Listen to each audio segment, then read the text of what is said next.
It's okay to want an abortion. Did you know 1 in 4 people who can get pregnant will have one? So it's actually more common than most people think. At CareFM, you can choose what type of abortion care works best for you. We have in-person locations with private entrances in Atlanta, Chicago, and the Washington, D.C. areas. And we also offer medically supported abortion pills by mail in 20 states. For some people, it's more comforting to come into a private office where they can sit with one of our medical providers and either leave no longer pregnant or with abortion pills in hand. For others, they prefer to get abortion pills through the mail so they can decide the best time and place to complete the process. Getting abortion pills by mail from CareFM is simple. Fill out an online form, and a licensed provider will review your medical history. And if eligible, your medication will be shipped to you in a couple of days. Kara, our text-based abortion companion, will guide you through the process from start to finish with instructions, reminders, and answers to all your questions whenever they come up 24/7. With either choice, please know CareFM will support you every step of the way. Learn more at carefm.org. In Walmart's Who Newville, joy started to grow. For online-only savings sure to steal the show. Tech treats and toys so dazzling and new. Walmart Cyber Monday deal soon ready for you. It's online only with very little time to spare. December 1st will soon be here, so be sure to be there. The Who's are prepared. Are you ready too? A day packed with savings. Amazing! Who knew? Subject to availability, terms and fees apply. Get your mother-loving ears on because your big-time radio DJ's got news. PayPal lets you choose how you want to pay for all the stuff. With PayPal, I can pay in-store, pay online, or pay over time. What's that? You want this translated into song? I hope you're sitting down. You can pay your own way. You keep those ears on, you hear? Don't just pay, baby. PayPal. Learn more at paypal.com. Nixon blows up this peace deal that was coming together in October, November 1968 on the eve of the elections. He blows it up to get himself elected. If the war had ended with this very promising Johnson peace plan in Paris, there would have been 30,000 American dead in the Vietnam War. Because Nixon deliberately prolongs the war, and this is all described in gruesome detail in the book, because he deliberately prolongs the war. The war ends in January of 1973 for the United States with 58,000 casualties, twice as many casualties, twice as many wounded. And the really sad fact is Nixon and Kissinger end up getting the exact same peace deal in January 73 that Lyndon Johnson and his spokesman in Paris, Averell Harriman, were going to get in October, November 1968. The exact same peace deal.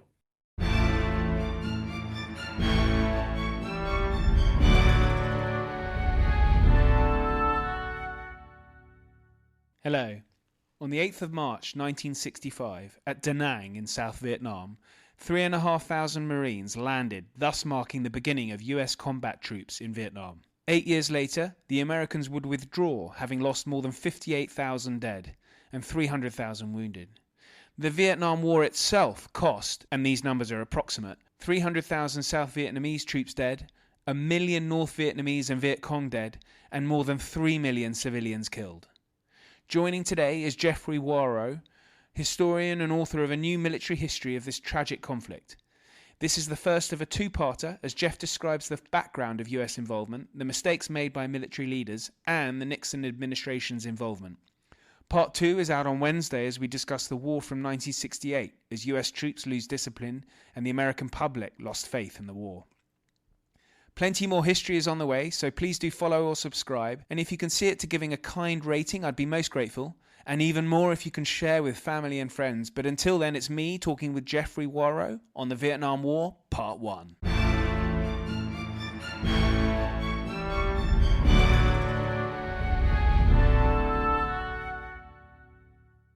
Jeff, this is a real pleasure to have you on. Thank you very much for joining me. Thank you for having me. I enjoy your podcast immensely.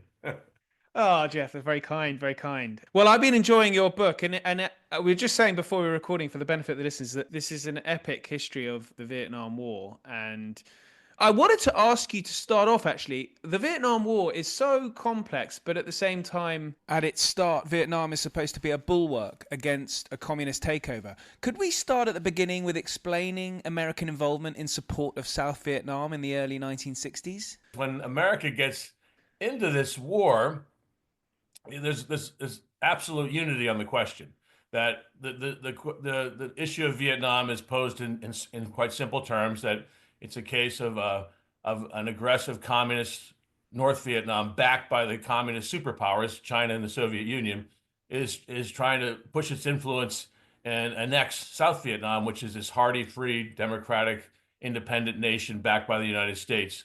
And that's the narrative that goes out to the American people. And it's, and it's somewhat sustained by, events on the ground. You have this guy, Ngozin Diem, who early on is a very sympathetic figure. He's seen as a third force. He's neither affiliated with the French, nor does he have affiliations with the communists.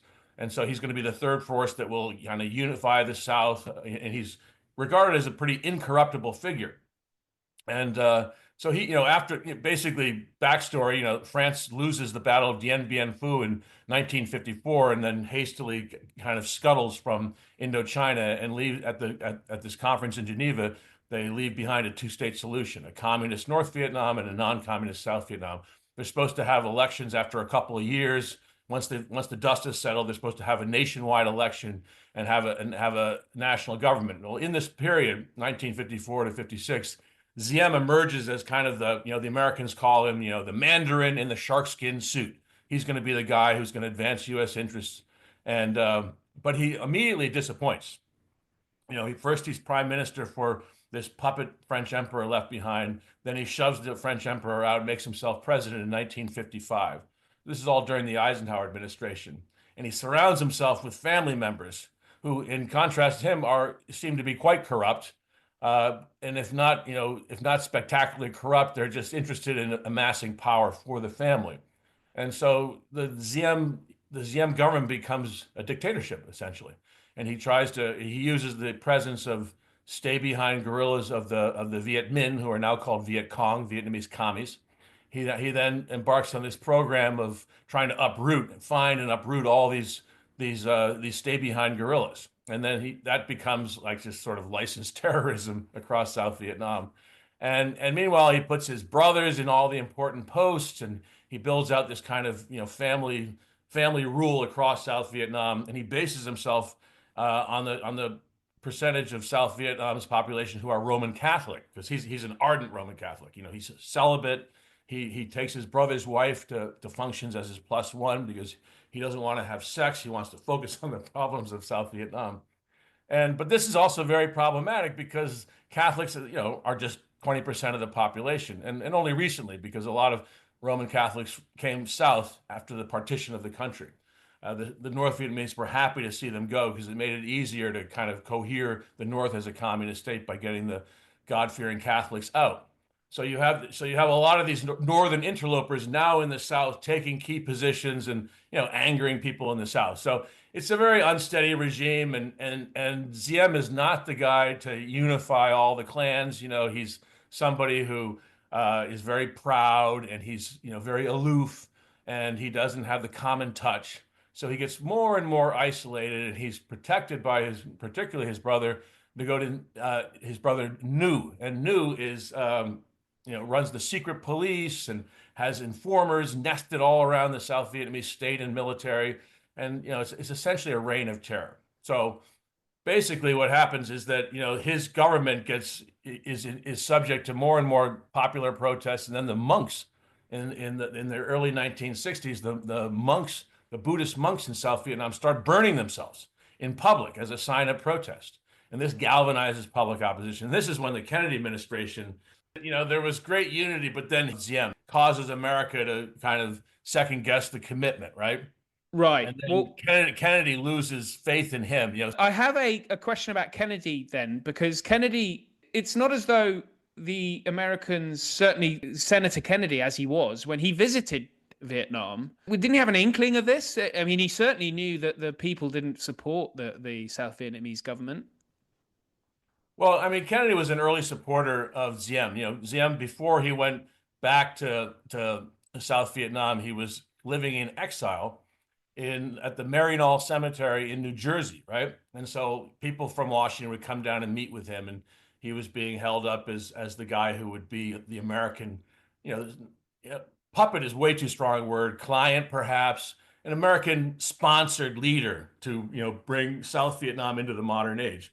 But Kennedy really sours on Diem during his presidency, his truncated presidency from 1961 to 63, because this is the period when that there's mounting protest against Diem's authoritarian measures. Some very authoritarian, like if there's a village accused of harboring Viet Minh / Viet Cong guerrillas, he will just destroy the whole village, exterminate the village, right? As a lesson to other villages, don't harbor Viet Cong in your midst. So, and is that using U.S. weaponry as well? Oh yeah, because the U.S. has, under Eisenhower administration, the U.S. put $1 billion of aid, which is about 12 billion today, into South Vietnam, completely armed and equipped the security forces. So, Kennedy's really souring on it, and then there's the when in 1960, 62, 63. The Buddhist protests begin, and then the monks actually start, sitting in busy intersections and lighting themselves on fire, right, as a protest against his methods. So Kennedy, who's the first Roman Catholic president in American history, feels, particularly responsible for this guy Diem, because he's basing himself on the Catholics, and Kennedy's like, this is not a good look for me. I need to distance myself from Diem. And because he's a Catholic and he's doing this in the name of Catholicism against the non-Catholic majority of South Vietnam, but also just because it's tyrannical and we're supposed to be fostering democracy, not this authoritarian regime. So, Kennedy then, gets behind the coup, right? And he green lights this coup against Diem, which happens a couple of weeks before Kennedy's own assassination in November '63. And the coup is supposed to just remove Diem and his brother Nhu from power, but in the course of the coup, they murder the coup plotters murder Diem and Nhu, and so Kennedy is absolutely flabbergasted because he wasn't expecting that. Right, and so Kennedy's assassination, a lot of people suggesting that really put the kibosh on a U.S. withdrawal from Vietnam. And LBJ, ramp things up. I know that's the sort of thrust of your book, is that Kennedy did probably intend to withdraw. Is that right? Well, that would be entirely speculative. We have no way of knowing, and I don't spill too much ink on the question in the book for the simple reason that we can't know, right? But what we do know is that Kennedy was always very uncomfortable with South Vietnam, because he really saw it as a potential quagmire. And he saw how much aid that Eisenhower administration put in.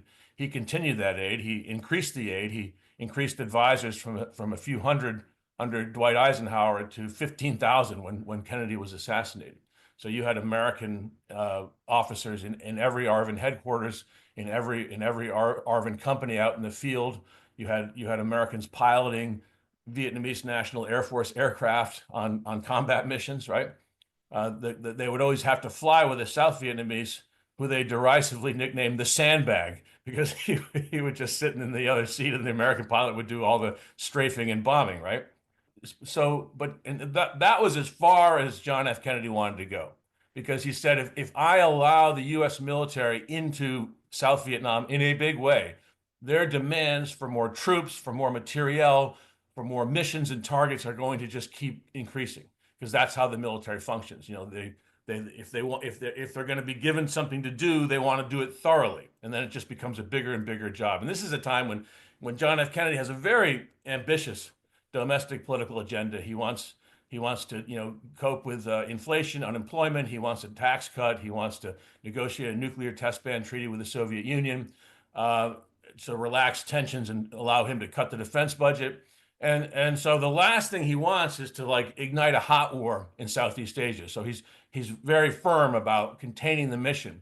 And one of the discoveries in the book is that Kennedy, people often talked about how the like MACV, the Military Assistance Command Vietnam, which was the field headquarters for American forces in Vietnam, run by a guy named Paul Harkins when Kennedy was president, and then when Johnson takes over, run by William Westmoreland, who becomes the commander through most of Johnson's presidency. And Harkins, it's often believed that Harkins is kind of lying to Washington and sending them all these kind of fake numbers and rose-colored estimates of what's going on. But in fact, Kennedy's well aware of it. He knows the limitations of Harkins. Harkins is introduced to him at Kennedy's Palm Beach residence before he goes out to Saigon.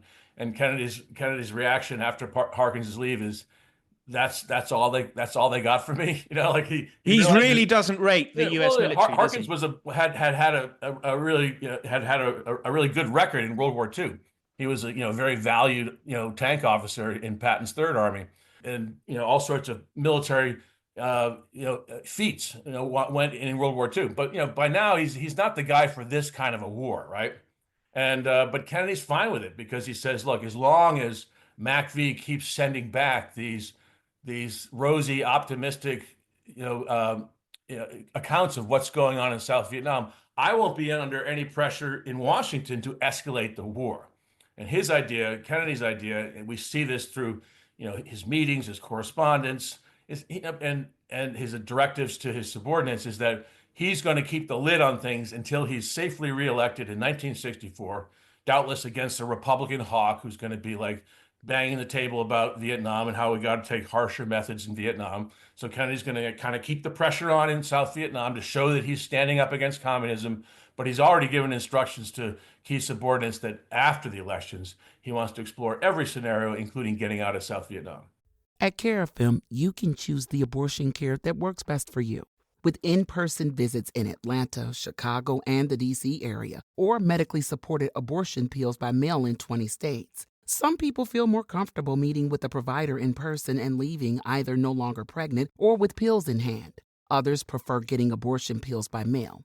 Just fill out a short online form, and if eligible, your medication arrives in a few days in a plain package. When you choose abortion pills, Cara, our text-based abortion companion, is with you every step of the way, offering 24/7 support and answers whenever you need them. However you get care, CareFM will support you every step of the way. Learn more at carefm.org.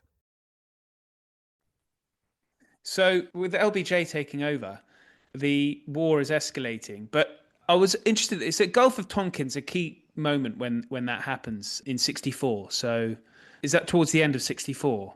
August 64. August 64. And if the Gulf of Tonkin incident hadn't happened, would there have been another clash between North Vietnamese forces and American forces that would have inevitably resulted in the same result? Or was it? Absolutely. Johnson didn't need the Tonkin Gulf resolution. He had presidential war powers. Now we have presidential war powers virtually unlimited. Congress often doesn't want to assert its war powers. They'd rather let the president take it on his own account using this emergency, ability, rather than Congress having to vote on a war and put themselves on record as being in support of a war. We saw that when Obama wanted congressional authorization to bomb in Syria, and Congress said, no, please, you do it. We don't need to be involved. Right? So, but back then, war powers were still taken very seriously by the United States Senate. So Johnson was trying to get kind of, congressional buy-in for ramping up pressure in South Vietnam. Not that Johnson was not in favor of this war at all. Johnson was this domestic reform president. He was teeing up the Great Society, teeing up the war on poverty. And, this was a bigger program than, the New Deal, right? And more costly, things like Medicare, Medicaid, and, new federal departments and beautification and urban renewal and college subsidies, mortgage subsidies, over 100, bills submitted in his first Congress. So, so he didn't want to be involved with Vietnam, but he felt like I've got to show, because he takes over in November 63. Elections are coming up a year later when he's going to be running, and he's going to be running against a hawk like Barry Goldwater, right? Who's talking about how we need to just finish the job quickly and stop pussyfooting around in Vietnam. So he needs to act tough. So and so he looks for something thing that will happen that he can then go to Congress and say, I need you guys to give me full powers to do whatever I need to do against these damn communists in Vietnam. And the Tonkin Gulf incident arrives, like some kind of deus ex machina, because basically, it allows him to say, you see, U.S. warships were attacked by North Vietnamese torpedo boats in international waters. And this is just how just out of control the communists have become. So I need congressional authority to take whatever measures I need to defend American personnel in Southeast Asia, right? And so then Congress goes, oh, yes, please. And they give them in the Senate and the House overwhelming majorities to take whatever measures are needed to defend American personnel in Southeast Asia. And so as a result, he can then just start escalating the war and using the Tonkin Gulf resolution as the precedent. But he didn't have to. I mean, he could have just kept doing what he was doing on the grounds that I have to do this to hold the line against the communists and defend American lives in Southeast Asia. But this made it very hard for Republicans to attack him because they were now on the record saying, yeah, LBJ is the guy and we support him in this war. And that's what he wanted on the eve of the election. He could now wrap himself in the flag and wrap himself in majorities in both houses of Congress. Yeah, so it's very much a sort of an electioneering type move for him then. Right. Absolutely. So it does become the legal basis for the American involvement right up to the end of the war. Really? Right. Okay. I guess I hadn't. The president can do anything. Ask Congress, and Congress just tamely passes all the appropriation bills. Hello, Ollie here. Please forgive my interruption, but I wanted to let you know that at Aspects of History, we produce a digital magazine featuring articles, interviews, short stories and book reviews of the best historical writing available. Authors featured including Ben McIntyre, Lucy Worsley, Andrew Roberts and plenty more. An annual subscription is available for only $9.99, that's pounds or dollars. Yep, you heard that right. That's 6 issues for under £10 or dollars. Head over to aspectsofhistory.com to subscribe, where you can also gift subscriptions. Now back to the show. I guess one thing that it seems as though you've alluded to this already with Westmoreland and his predecessor, who are commanders from, I think Westmoreland fought in the Second World War, but had a sort of more prominent role, of course, because he's younger through in Korea.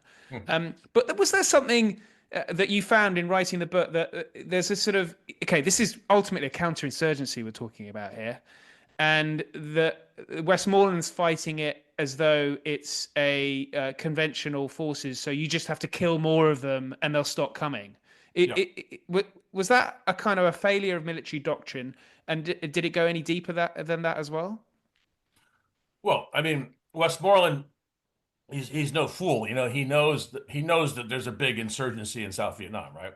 But where the error he commits is that he decides to fight the war that he wants to fight, which is a maneuver war against the North Vietnamese army, battles in the field against main forces, and he's going to subcontract the counterinsurgency to the South Vietnamese, to the ARVN, the Army of the Republic of Vietnam, which everybody called the ARVN, and then he's going to and Westmoreland very artificially separates the war in Vietnam into 2 wars. He talks about we have to fight the bullies, the NVA, the North Vietnamese Army, which will be infiltrating over the frontiers of South Vietnam, the North Vietnamese, South Vietnam frontier, but also the Laotian frontier and the Cambodian frontier. So we're going to go out on the extreme borders of South Vietnam, says Westmoreland, and we're going to fight the bully boys there and fight them in sort of pitched battles. And then we're going to let the ARVN, this, initially a couple 100,000, during the American presence, the ARVN goes from a couple 100,000 to a few 100,000 to a million troops. Plus we pay for 2.5 million militiamen, the regional forces, popular forces, and self-defense forces. So we've got at peak strength, we've got 3.5 million South Vietnamese troops armed and paid for by the U.S. government. And so his idea is we'll let those guys handle village security and sort of dig up the insurgency, while American maneuver units, and at peak strength, the U.S. has 7 Army divisions and 2 Marine divisions in Vietnam. And so we'll let those American forces go out to the frontiers and fight these infiltrating NVA troops. Well, but he bases his faith on American technology. The fact that, the French had fought, like they'd plotted through the paddies and the fields and the jungles and the hills looking for the Viet Minh guerrillas, or they'd driven in trucks and jeeps, or they'd floated down the rivers on boats looking for them. And, they could never find them, or they'd be ambushed and slaughtered. And where he says, well, we have helicopters, and America's going to send 12,000 helicopters to Vietnam in the course of this war. And we've got on-call tactical air support, orbiting strike fighters that can just dart in and drop bombs and napalm on the enemy as needed, as well as helicopter gunships escorting the slicks that are carrying the troops. And they can also provide fire support. And we're going to carve the country into 8,000 fire bases. So you've got 105 and 155 millimeter howitzers, like all over the country. You still see evidence of these old fire bases in southern Vietnam when you go there. And so, he figures, look, we can't. So that means, sorry to interrupt you there, Jeff, but that means then that if there are any US troops in combat, they'll have artillery support wherever you are in what was South Vietnam. Exactly. There's, scarcely any missions undertaken unless they're in the shadow of one of these fire bases, which, have an effective range out to like 15 miles, right? So you always kind of construct the fire base. A lot of times when you move, you'll leave, but then you can always come back and you can reuse that fire base, put in a new fence line, refurbish the asphalt helipad, and get it going again. So there's 8,000 of them around about southern Vietnam, right? And so everywhere you go, you've got air support, you've got artillery support. The problem is that the North Vietnamese quickly understand this, right? And they go, okay, well, yeah, obviously the game against the Americans is avoid them. When they come looking for you, don't make contact, because if you do, you're going to be instantly targeted with field artillery and with airstrikes, right? So the whole game for the North Vietnamese becomes, one of two things: either ambush Americans and kill them very quickly and then scatter before they can call in the artillery and air support, or just entirely avoid them, slip away, let them kind of comb the jungle for however long that mission is on, and then they'll say no enemy here, and they'll move on somewhere else, and then you reemerge and you continue infiltrating, fighting, and that sort of thing. So the whole story of the war is that, and then in my book I talk about in all, Westmoreland is field commander, from 64 to 68, and he basically he carries forward this search and destroy strategy, right, where we're gonna search for the enemy and destroy him, and he assumes that we have this nimbleness that we can like leap upon him and find him, but they don't find him. So 90% of search and destroy operations make no contact with the enemy, because the enemy just doesn't fight. And when they do fight, it's either, as I said, an ambush, or they have this strategy of grabbing the Americans by the belt.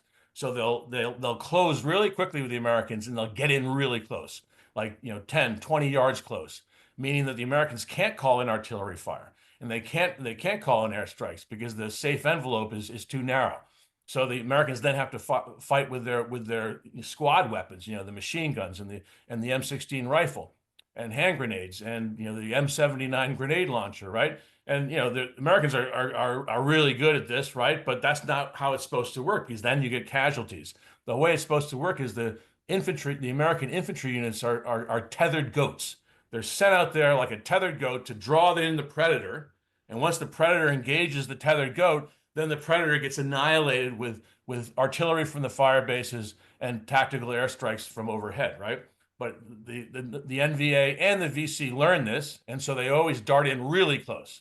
And they get so close that the Americans have to fight with their infantry weapons, and then the casualties start ticking up. And this fits with the whole North Vietnamese Viet Cong strategy, which is prolong the war, increase U.S. casualties to the point, not only casualties, but costs, because even these 90% of missions that don't make contact with the enemy, they still spend a lot of fuel, a lot of munitions, a lot of casualties to mines and booby traps, and just heat exhaustion and diseases.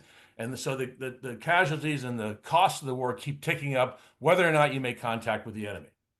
It's mind-boggling to realize that. I think, and you can correct me, is it about 65 when McNamara, the Secretary of Defense, accepts that this war's unwinnable? 66, you know, 66. because, November 65 is the Battle of Ia Drang, which I talk about in the book. And, there was the movie starring Mel Hal Gibson, Moore. We Were Soldiers, where Mel Yes. Gibson plays Hal Moore. And it was treated at home like a great victory. So there's a lot of, and I talk in the book how, the sort of, at the end of the battle, when one of the units is marching overland to an LZ, it gets trapped by the NVA and slaughtered. And so the casualty ratio in Ia Drang is much worse than it appeared after just the action around Ia Drang versus the one at LZ Albany that I talk about in the book. So, but at home, they don't talk about LZ Albany. They talk about the Battle of Ia Drang, the fighting around LZ X-Ray. And that's the kind of same optimism infects the White House and the Pentagon.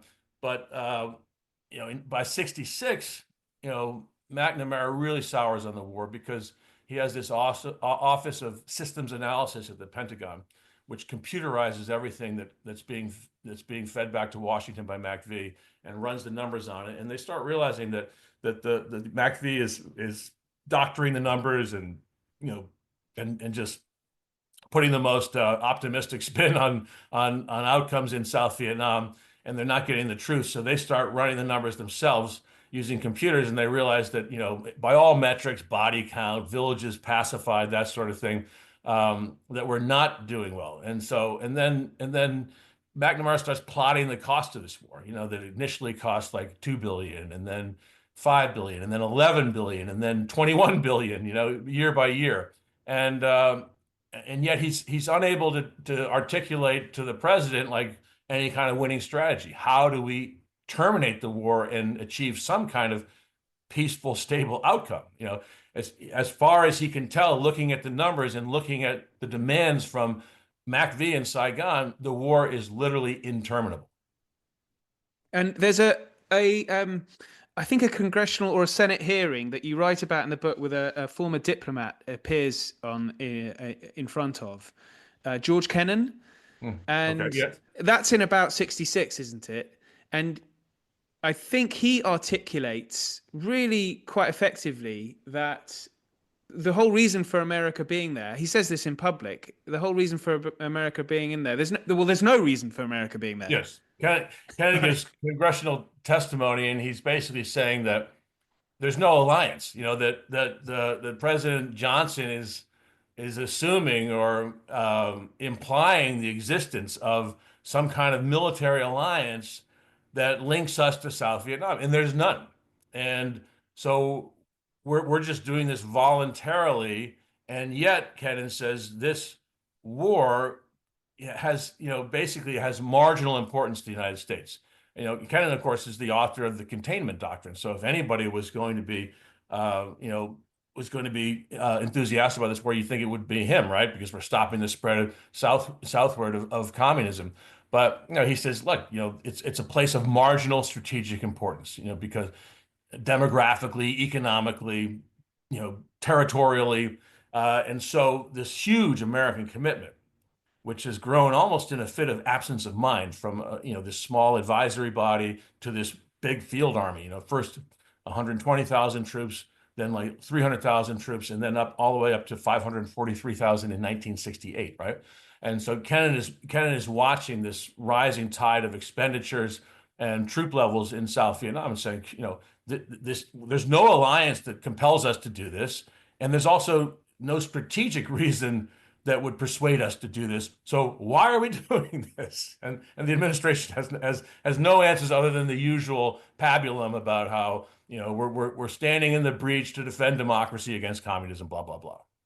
Yeah, it's amazing. It carried on for another seven years. It's amazing. One thing that I know is on that, when you said carried on, it's like that was really the main reason I wrote the book, because I felt that most of the books on Vietnam, they're either like about small pieces of it, about this or that personality, or this or that battle, or this or that phase.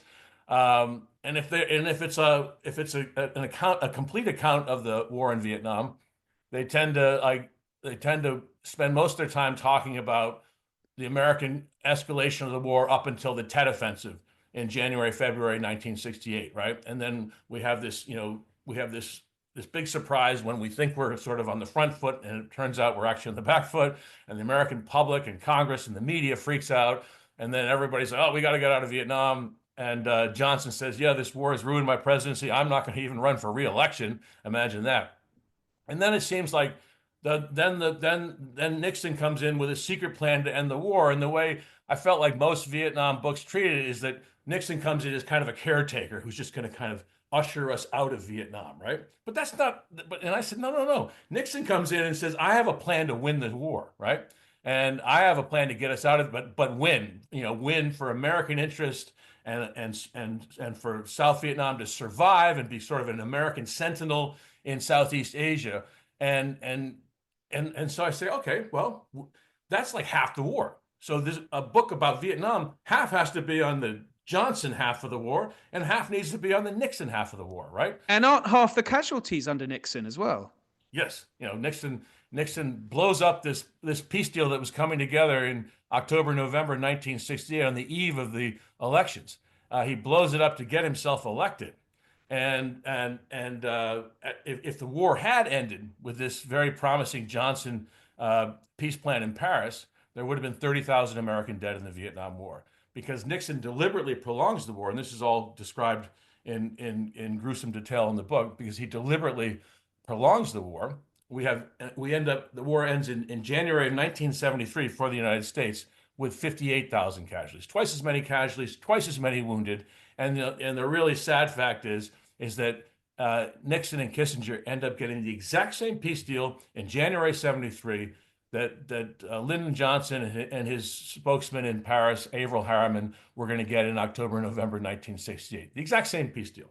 So I thought it was important to bring out, like, what did the Nixon War actually look and feel like compared with the Johnson War? Yeah, it's an absolute tragedy. I mean, 3 million civilian casualties over the whole Vietnam War as well. It's unbelievable. Now, one thing that some people argue is that, well, Johnson, and I'm not sure if they say this about Nixon, but Johnson fought the war with one arm tied behind his back. If they'd sort of gone all out war into the neighboring Laos and Cambodia, which is where the Ho Chi Minh Trail is. So that's where, for the sake of the listeners, that's where a lot of the supplies for South Vietnam came from. Then we'd have got a different result, and maybe we'd be talking about a victory. But you certainly don't take that view, having a look through your book. No, I thought that was, years ago I taught at the Naval War College in Newport, Rhode Island, and we did a case study on the Vietnam War, and we would kind of, and this was the strategy and policy course where, you'd have a class of a dozen, officers, and you would role play scenarios. And so we would role play Vietnam, and the students who would play the American side would always say, okay, we're going to actually take the gloves off, and we're going to hit, Laos and Cambodia and North Vietnam, and kind of cut the head off the snake, right? And that's how we win the war. And it all seems so easy. So I kind of went into my research for this book thinking, yeah, why didn't they do that? And then you realize, when you confront reality as opposed to fantasy, you realize it was impossible. It was impossible because they couldn't cut the head off the snake in North Vietnam. The reason the Operation Rolling Thunder, this surgical air campaign, 1965 to 68, the reason it was surgical and not total is because Johnson knew that if he bombed like liberally all over North Vietnam, and he bombed Haiphong Harbor and mined it, and if he bombed the railways crossing the border from China into North Vietnam, that would invite a Chinese intervention in the war. And this is what happened in the Korean War. This is what doomed the Truman presidency. So he wasn't going to do that, and Nixon had the same fear. So you couldn't really go all in on North Vietnam and cut the head off the snake. And as for the sanctuaries, well, the sanctuaries, Laos and Cambodia, were these big, forested, empty countries, largely empty, but they also contained, 100,000 communist guerrillas in Laos, the Pathet Lao, and at least as many in Cambodia, the Khmer Rouge, right? And these communist so-called forest armies were quiet during the Vietnam War only because the Americans respected these so-called sanctuaries. They didn't go into neutral Cambodia and neutral Laos to attack the NVA sanctuaries. The NVA had base camps and supply dumps all along the Laotian South Vietnamese and Cambodian South Vietnamese borders. And the U.S. wouldn't go in there to take them out because they were neutral countries. But obviously, if North Vietnam was violating their neutrality, the U.S. could have done the same thing. And the reason we didn't wasn't because we had some diplomatic respect for neutrality. That was because militarily it was impossible. Why? Because, and I talk about this in the book, for example, there's this place in South Vietnam, in I Corps, the northernmost part of South Vietnam, called the A Shau Valley. A Shau Valley was inside South Vietnam, and it was a prime avenue of the Ho Chi Minh Trail. The North Vietnamese had vehicle parks, they had huge supply dumps, they had like regimental headquarters and everything in the A Shau Valley. In South Vietnam. In South Vietnam. This was one of the roads of the Ho Chi Minh Trail, and then there were others further west inside Laos. We never subdued the A Shau Valley in the entire course of the Vietnam War. So how are we gonna subdue the trails that were inside Laos and inside Cambodia if we couldn't even get the one that was inside South Vietnam? And my book makes the point that at maximum strength we had 543,000 troops in South Vietnam in 1968. Only about 50, 60, 70,000 on a great day were combat troops. The rest were all, clerks and jerks, the rear echelon, truck drivers, ammo handlers, warehouse workers, clerks, and so with it, so you're talking about an army of 540,000 with about 70,000 combat troops.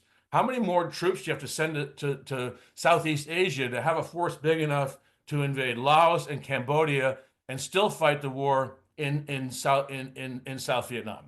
Obviously it just, with most of our active duty strength in South Vietnam during the Vietnam War, as it was, with all of our regional commands in NATO, in Korea, in the Middle East, in Taiwan Strait, with everything else stretched really thin, we simply could not escalate the war in Vietnam to have enough forces to go into these sanctuaries. And even when we did, for example, Nixon does the Cambodian incursion in 1970. And he sends troops in to find these like supply dumps and these garrisons of NVA and VC main force troops. And of course, the NVA and VC disappear. They just go further, west into Cambodia. They leave behind a lot of their supplies, which the Americans burn and blow up, but they just take delivery of new supplies to replace those, and the guys come back and they continue fighting. So it's like sort of punching into thin air and hitting nothing, and there's no sort of long-term positive result. And 2,000 Americans die in the Cambodian incursion. And then a year later, in 1971, the ARVN attempts a Laotian incursion. They go into Laos in the same kind of exercise, and half of their force gets destroyed by the North Vietnamese army, and they're like driven out of Laos in a bedraggled rout, right? So this idea that you could just cut off the Ho Chi Minh Trail, it's a fantasy. So they had sort of 40,000 troops, only 70 or 80,000 of which are combat. If you threw in another 500,000 troops, would that mean you would have 550,000 combat troops, or would you need the sort of 300,000-400,000 in support? So, the latter, you would right. if you put in another 500,000, that's going to yield maybe 40,000 combat troops. Thanks so much for listening. If you want to get in touch, you can via Spotify or email history@aspectsofhistory.com. Part 2 is out on Wednesday, but until then, thank you and good night.